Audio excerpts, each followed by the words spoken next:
ಅಲ್ಲ ರೀ, ಯಾವ 2014ರಲ್ಲಿ ಶಿವಕುಮಾರ್ ನಾನು ಗೊತ್ತಿರಲಿ, ದೇಶದಲ್ಲಿ ಯಾರೇ ಒಬ್ಬ ಭಾರತೀಯ ಅಥವಾ ಯುವಕರು ಈ ದೇಶಕ್ಕೆ ಭವಿಷ್ಯ ಇದೆ ಅಂತೇಳಿ ಯಾರೂ ಕೂಡ ಅಂದ್ಕೊಂಡಿರಲಿಲ್ಲ.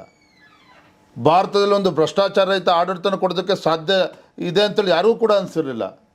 ನಾನು ಚಾಲೆಂಜ್ ಮಾಡ್ತೇನೆ ಇವತ್ತು ಕಾಂಗ್ರೆಸ್ ಪಕ್ಷದ ಮುಖಂಡರಿಗೆ ಅಥವಾ ಪ್ರಿಯಾಂಕಾ ಖರ್ಗೆಗೆ, ಒಂದು ಅಲಿಗೇಷನ್ ಇವತ್ತು ಕೇಂದ್ರ ಸರ್ಕಾರದ ವಿರುದ್ಧ, ಒಂದು ಭ್ರಷ್ಟಾಚಾರ ಇಲ್ಲದೇ ಇವತ್ತು ಹಂಗಾರೆ ಇಷ್ಟೊಂದು ಉತ್ತಮ ಆಡಳಿತ ನೀಡ್ತಾರೋ ಹಾಗಾದ್ರೆ ನರೇಂದ್ರ ಮೋದಿಜಿಯವರು.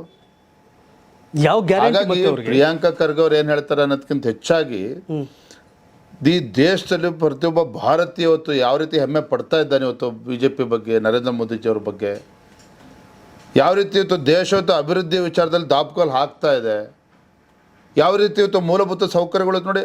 ಈಗ ಒಂದೇ ಭಾರತ್ ಎಕ್ಸ್ಪ್ರೆಸ್ ನಾವು ಕಲ್ಪನೆ ಮಾಡ್ಕೊಳ್ಳೋಕೆ ಸಾಧ್ಯ ಆಯ್ತಾ? ಯಾವುದೋ ಹೊರದೇಶಕ್ಕೆ ಹೋದಾಗ, ಸಿಂಗಾಪುರ, ಮಲೇಷ್ಯಾ, ಬೇರೆ ದೇಶಕ್ಕೆ ಹೋದಾಗ ಅಂಥ ಟ್ರೈನ್ಗಳನ್ನು ನೋಡ್ತೀವಿ. ನಮ್ಮ ದೇಶದಲ್ಲಿ ಒಬ್ಬ ಸಾಮಾನ್ಯರು ಕೂಡ ಅನುಭವಿಸ್ತಾ ಇದ್ದಾರೆ.